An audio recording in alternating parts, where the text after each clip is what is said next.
Hi welcome to my channel. ಇವತ್ತಿನ ವಿಡಿಯೋದಲ್ಲಿ ನಾವು SSLC ಸಮಾಜ ವಿಜ್ಞಾನ ರಾಜ್ಯಶಾಸ್ತ್ರ ವಿಭಾಗದಲ್ಲಿ ಬರುವ ಅಧ್ಯಾಯ 6 ಸಾರ್ವಜನಿಕ ಆಡಳಿತ ಒಂದು ಪರಿಚಯ ಈ ಅಧ್ಯಾಯದ ಅಭ್ಯಾಸ ಪ್ರಶ್ನೋತ್ತರಗಳನ್ನು ಈ ವಿಡಿಯೋದಲ್ಲಿ ನೋಡೋಣ. ನೋಡಿ ಅಭ್ಯಾಸಗಳು. ಮೊದಲನೇ ಪ್ರಶ್ನೆ, ಈ ಕೆಳಗಿನ ವಾಕ್ಯಗಳಲ್ಲಿ ಖಾಲಿ ಬಿಟ್ಟಿರುವ ಜಾಗಗಳನ್ನು ಭರ್ತಿ ಮಾಡಿ. ಪ್ರಶ್ನೆ 1, ಸಾರ್ವಜನಿಕ ಆಡಳಿತದ ಪಿತಾಮಹ ಡ್ಯಾಶ್. ಉತ್ತರ ವುಡ್ರೋ ವಿಲ್ಸನ್. 2, ಸಾರ್ವಜನಿಕ ಆಡಳಿತದ ಪದವನ್ನು ಪ್ರಪ್ರಥಮ ಬಾರಿಗೆ ಬಳಸಿದವರು ಡ್ಯಾಶ್. Alexander Hamilton. ಎಷ್ಟರಲ್ಲಿ? 1812ರಲ್ಲಿ. ಮೂರನೇ ಪ್ರಶ್ನೆ, ಕೇಂದ್ರ ಲೋಕಸೇವಾ ಆಯೋಗದ ಸದಸ್ಯರನ್ನು ಡ್ಯಾಶ್ ನೇಮಕ ಮಾಡುತ್ತಾರೆ. ಉತ್ತರ ರಾಷ್ಟ್ರಾಧ್ಯಕ್ಷರು. ಪ್ರಶ್ನೆ 4, ಸಂವಿಧಾನದ ಡ್ಯಾಶ್ ವಿಧಿಯು ರಾಜ್ಯ ಲೋಕಸೇವಾ ಆಯೋಗದ ಕುರಿತು ತಿಳಿಸುತ್ತದೆ. ಉತ್ತರ ಸಂವಿಧಾನದ 315ನೇ ವಿಧಿ. ನೆಕ್ಸ್ಟ್ ನೋಡಿ, ಕೆಳಗಿನ ಪ್ರಶ್ನೆಗಳಿಗೆ ಗುಂಪುಗಳಲ್ಲಿ ಚರ್ಚಿಸಿ ಉತ್ತರಿಸಿ. ಮೊದಲ ಪ್ರಶ್ನೆ, ಸಾರ್ವಜನಿಕ ಆಡಳಿತವು ಪ್ರಸ್ತುತ ಅತ್ಯಗತ್ಯವಾಗಿದೆ. ಚರ್ಚಿಸಿ. ನೋಡಿ, ಇಲ್ಲಿ ಸಾರ್ವಜನಿಕ ಆಡಳಿತ ವ್ಯವಸ್ಥೆಯ ಪ್ರಾಮುಖ್ಯತೆಯ ಅಂಶಗಳನ್ನು ಬರೀಬೇಕಾಗುತ್ತೆ. ಮೊದಲೇ ಅಂಶ, ಒಂದು ಸಾರ್ವಜನಿಕ ಆಡಳಿತವು ಸರ್ಕಾರದ ಆಧಾರದ ಸ್ತಂಭವಾಗಿದೆ. ನೋಡಿ, ರಾಜ್ಯದಲ್ಲಿ ಶಾಸಕಾಂಗ ಹಾಗೂ ನ್ಯಾಯಾಂಗವಿಲ್ಲದ ಸರ್ಕಾರವನ್ನು ಊಹಿಸಬಹುದು,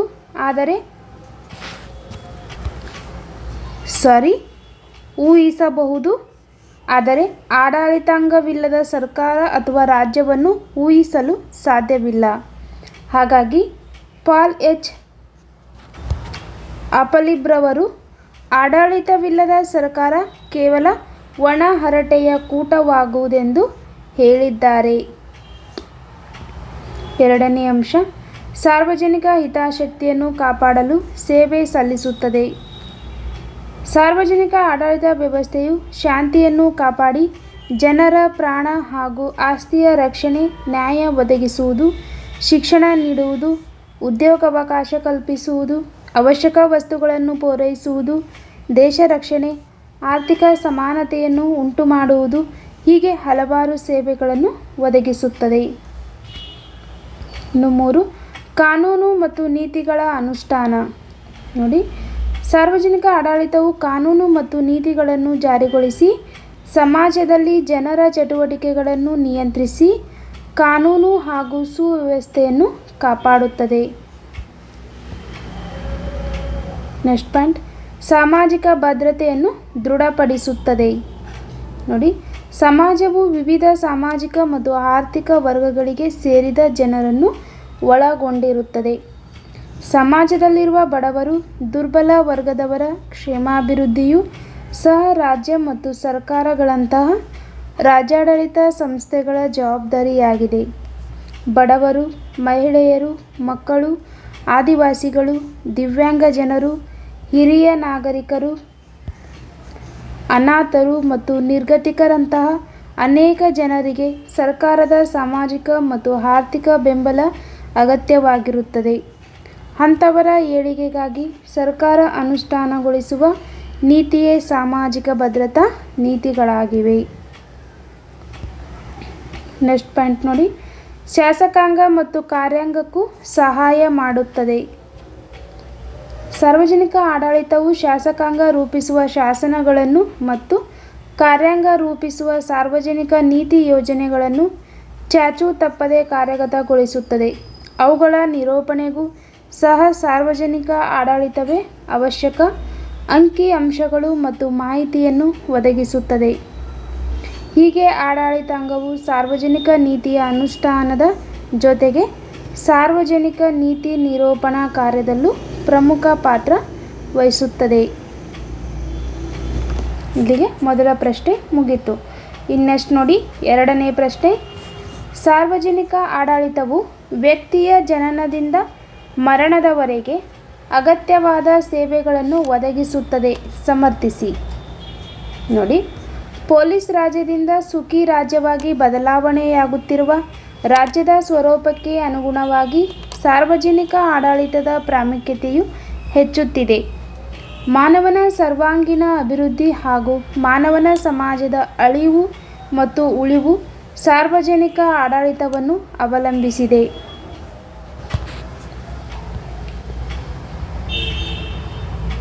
ವ್ಯಕ್ತಿಗಳೆಲ್ಲರೂ ಹುಟ್ಟಿನಿಂದ ಸಾಯುವವರೆಗೂ ಸಾರ್ವಜನಿಕ ಆಡಳಿತ ವ್ಯವಸ್ಥೆಗೆ ಒಳಪಟ್ಟಿರುತ್ತಾರೆ. ಇದು ರಾಜ್ಯ ವ್ಯವಸ್ಥೆಯ ಹೃದಯವಾಗಿದೆ. ಸಾರ್ವಜನಿಕ ಆಡಳಿತ ಇಲ್ಲದ ರಾಜ್ಯದ ಕಲ್ಪನೆಯೇ ಅಸಾಧ್ಯ. ಆದ್ದರಿಂದ ಆಧುನಿಕ ರಾಜ್ಯಗಳನ್ನು ಆಡಳಿತಾತ್ಮಕ ರಾಜ್ಯಗಳು ಎಂದು ಪರಿಗಣಿಸಲಾಗಿದೆ. ನೆಕ್ಸ್ಟ್ ನೋಡಿ, ಪ್ರಶ್ನೆ 3, ನೇಮಕಾತಿಯ ವಿಧಗಳ ಕುರಿತು ವಿವರಿಸಿ. ನೋಡಿ, ನೇಮಕಾತಿ ಅಂದ್ರಪ್ಪ, ಸಾರ್ವಜನಿಕ ಆಡಳಿತದ ಯಶಸ್ವಿಗೆ ದಕ್ಷ ಸಿಬ್ಬಂದಿಯ ಅವಶ್ಯಕತೆ ಇರುತ್ತದೆ. ಈ ಸಿಬ್ಬಂದಿಯನ್ನು ಕ್ರಮಬದ್ಧ ರೀತಿಯಲ್ಲಿ ಆಯ್ಕೆ ಮಾಡಬೇಕಾಗುತ್ತದೆ. ಆದ್ದರಿಂದ ಸೂಕ್ತ ಹುದ್ದೆಗೆ ಸೂಕ್ತ ವ್ಯಕ್ತಿಗಳನ್ನು ಆಯ್ಕೆ ಮಾಡುವ ಪ್ರಕ್ರಿಯೆಗೆ ನಾವೇನಂತೀವಿ? ನೇಮಕಾತಿ ಅಂತ ಕರಿತೀವಿ. ಇನ್ನು ನೇಮಕಾತಿಯಲ್ಲಿ 2 ವಿಧಗಳು ನೋಡಿ. ಫಸ್ಟ್ನೇದು ಪ್ರತ್ಯಕ್ಷ ನೇಮಕಾತಿ, 2 ಪರೋಕ್ಷ ನೇಮಕಾತಿ. ಇದನ್ನು ಪದೋನ್ನತಿ ಅಥವಾ ಬಡ್ತಿ ಮೂಲಕ ನೇಮಕಾತಿ ಮಾಡಲಾಗುತ್ತೆ. ಮೊದಲನೇದಾಗಿ ಪ್ರತ್ಯಕ್ಷ ನೇಮಕಾತಿ ಬಗ್ಗೆ ನೋಡೋಣ. ಪ್ರತ್ಯಕ್ಷ ನೇಮಕಾತಿಯನ್ನು ನೇರ ನೇಮಕಾತಿ ಎಂದು ಕರೆಯುತ್ತಾರೆ. ನೇರ ನೇಮಕಾತಿಯ ಜನಪ್ರಿಯ ಹಾಗೂ ವೈಜ್ಞಾನಿಕ ವಿಧಾನವಾಗಿದೆ. ಅಭ್ಯರ್ಥಿಗಳನ್ನು ಸ್ಪರ್ಧಾತ್ಮಕ ಪರೀಕ್ಷೆಗಳ ಮೂಲಕ ನಿಶ್ಚಿತ ರೀತಿಯಲ್ಲಿ ಆಯ್ಕೆ ಮಾಡುವುದೇ ನೇರ ನೇಮಕಾತಿಯಾಗಿರುತ್ತದೆ. ನೇರ ನೇಮಕಾತಿಯ ಮೂಲಕ ಸೇವೆಗೆ ಸೇರಬೇಕಾದ ಅಭ್ಯರ್ಥಿಗಳು ಸಾಮಾನ್ಯ ಮತ್ತು ಕೆಲವು ವಿಶೇಷ ಅರ್ಹತೆಗಳನ್ನು ಹೊಂದಿರಬೇಕು. ಉದಾಹರಣೆಗೆ, ನಾಗರಿಕ ಸೇವೆಗಳಿಗೆ ನಡೆಯುವ ನೇಮಕಾತಿ. ಇದು ಪ್ರತ್ಯಕ್ಷ ನೇಮಕಾತಿ ಆಗಿದೆ. ಇನ್ನು ನೇಮಕಾತಿಯ 2ನೇ ವಿಧ ಪರೋಕ್ಷ ನೇಮಕಾತಿ. ನೋಡಿ, ಪರೋಕ್ಷ ನೇಮಕಾತಿಯನ್ನು ಆಂತರಿಕ ನೇಮಕಾತಿ ಎಂದು ಕರೆಯುವರು. ಈಗಾಗಲೇ ಸರ್ಕಾರಿ ಸೇವೆಯ ಹುದ್ದೆಯಲ್ಲಿರುವವರನ್ನು ಅವರ ವಿದ್ಯಾರ್ಹತೆ ಮತ್ತು ಸೇವಾ ಹಿರಿತನದ ಆಧಾರದ ಮೇಲೆ ಮೇಲ್ದರ್ಜೆಯ ಹುದ್ದೆಗಳಿಗೆ ನೇಮಕ ಮಾಡುವುದೇ ಪರೋಕ್ಷ ನೇಮಕಾತಿ. ಇದೇ ಪದೋನ್ನತಿ ಮತ್ತು ಬಡ್ತಿಯ ವಿಧಾನವೂ ಆಗಿದೆ. ಇಂಥ ಪದ್ಧತಿಯನ್ನು ಸಾಮಾನ್ಯವಾಗಿ ಎಲ್ಲ ರಾಷ್ಟ್ರಗಳಲ್ಲಿ ಅಳವಡಿಸಿಕೊಳ್ಳಲಾಗಿದೆ. ಈ ಪದ್ಧತಿ ಭಾರತದಲ್ಲಿಯೂ ಕೂಡ ಜಾರಿಯಲ್ಲಿದೆ. ನೇಮಕಾತಿಯ 2 ವಿಧಗಳು ಪ್ರತ್ಯಕ್ಷ ನೇಮಕಾತಿ, ಇನ್ನು ಪರೋಕ್ಷ ನೇಮಕಾತಿ. ನೆಕ್ಸ್ಟ್ ನೋಡಿ, ಪ್ರಶ್ನೆ 4, ಕಾನೂನು ಸುವ್ಯವಸ್ಥೆಯ ನಿರ್ವಹಣೆಯಲ್ಲಿ ರಾಜ್ಯದ ಪಾತ್ರವೇನು? ವಿವರಿಸಿ. ಉತ್ತರ: ಶಾಂತಿ ಮತ್ತು ಸುವ್ಯವಸ್ಥೆಯನ್ನು ಕಾಪಾಡುವುದು ರಾಜ್ಯ ಸರ್ಕಾರಗಳ ಪ್ರಾಥಮಿಕ ಜವಾಬ್ದಾರಿಯಾಗಿದೆ. ತಮ್ಮ ಜವಾಬ್ದಾರಿಯ ನಿರ್ವಹಣೆಗಾಗಿ ರಾಜ್ಯಗಳು ಕಾರ್ಯನಿರ್ವಹಣಾ ವರ್ಗ ಮತ್ತು ಸಲಹಾ ವರ್ಗಗಳಿಂದ ಕೂಡಿದ ಪೊಲೀಸ್ ಆಡಳಿತವನ್ನು ಹೊಂದಿದೆ. ರಾಜ್ಯಗಳಲ್ಲಿ ಪೊಲೀಸ್ ಖಾತೆಯು ರಾಜ್ಯ ಗೃಹ ಮಂತ್ರಿಯ ಅಧೀನದಲ್ಲಿ ಇರುತ್ತದೆ. ರಾಜ್ಯ ಗೃಹ ಮಂತ್ರಿ ಪೊಲೀಸ್ ಆಡಳಿತಕ್ಕೆ ಸಂಬಂಧಪಟ್ಟ ಹೊಣೆಗಾರಿಕೆಯನ್ನು ಹೊಂದಿರುತ್ತಾರೆ. ಗೃಹ ಇಲಾಖೆಯ ಕಾರ್ಯದರ್ಶಿಯು ಭಾರತೀಯ ಆಡಳಿತ ಸೇವೆಯ ಅಧಿಕಾರಿಯಾಗಿದ್ದು, ಇವರು ಗೃಹ ಇಲಾಖೆಯ ಆಡಳಿತಾತ್ಮಕ ಮುಖ್ಯಸ್ಥರಾಗಿರುತ್ತಾರೆ. ಇವರು ಗೃಹ ಮಂತ್ರಿಗೆ ತಮ್ಮ ಕರ್ತವ್ಯ ನಿರ್ವಹಣೆಯಲ್ಲಿ ಸಲಹೆ ಮತ್ತು ನೆರವು ನೀಡುತ್ತಾರೆ. ಗೃಹ ಇಲಾಖೆಯು ಪೊಲೀಸ್ ಆಡಳಿತದ ಮೇಲ್ವಿಚಾರಣೆ ಮತ್ತು ಸಂಯೋಜನೆಯ ಕಾರ್ಯವನ್ನು ನಿರ್ವಹಿಸುತ್ತದೆ. ಇಲ್ಲಿಗೆ 6ನೇ ಅಧ್ಯಾಯ ಮುಕ್ತಾಯವಾಯಿತು. ನಿಮಗೆ ನೆಕ್ಸ್ಟ್ ಯಾವುದೇ ಅಧ್ಯಾಯದ ಪ್ರಶ್ನೋತ್ತರಗಳ ವಿಡಿಯೋ ಬೇಕಾದರೆ ಕಮೆಂಟ್ ಮಾಡಿ. ಈ ವಿಡಿಯೋವನ್ನು ನಿಮ್ಮ ಫ್ರೆಂಡ್ಸ್ಗೆ ಶೇರ್ ಮಾಡಿ ಹಾಗೂ ನಮ್ಮ ಚಾನಲನ್ನು ಸಬ್ಸ್ಕ್ರೈಬ್ ಮಾಡಿ. Thank you.